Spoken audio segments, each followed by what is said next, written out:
Beleza, então, eu vou pedir para vocês fazer um pequeno experimento. Eu vou pedir para vocês, fecharem seus olhos, vai demorar só 10 segundos, tá, não preocupem, tá?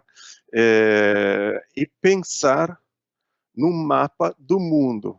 Não precisa nada especial, aquele mapa que vocês aprenderam durante a escola, no curso de geografia, tá?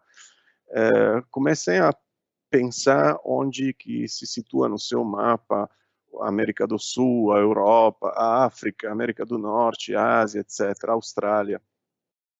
Vocês visualizaram isso? Agora podem abrir os olhos, tá?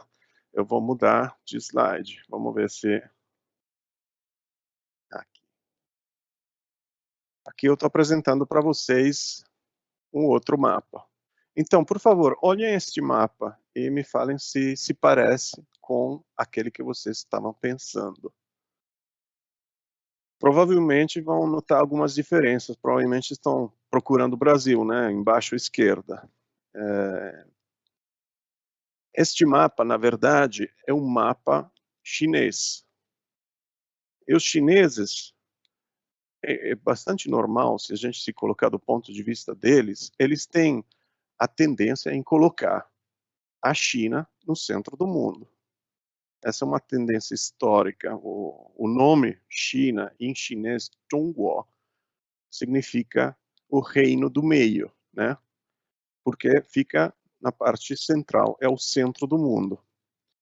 E também faz sentido do ponto de vista deles, porque é muito mais interessante e importante colocar o Oceano Pacífico em primeiro plano, tá? Do que colocar o Oceano Atlântico, que nem a gente normalmente faz.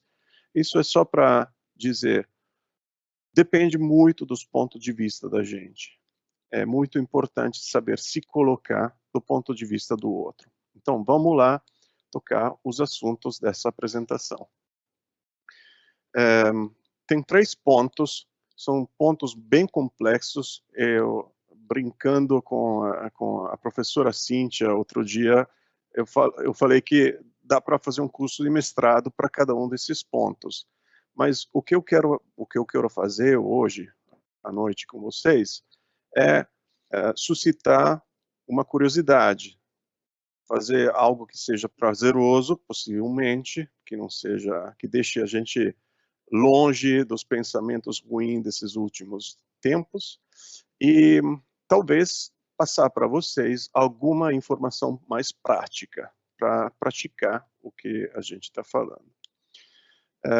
Primeiro vamos ver o que é um modelo de negócio, segundo vamos ver por que as empresas escolhem o caminho internacional, e terceiro, vamos considerar alguns aspectos culturais que são bastante importantes no momento em que vocês se deparam com uma cultura diferente, o que é comum no caso de um modelo de negócio internacional.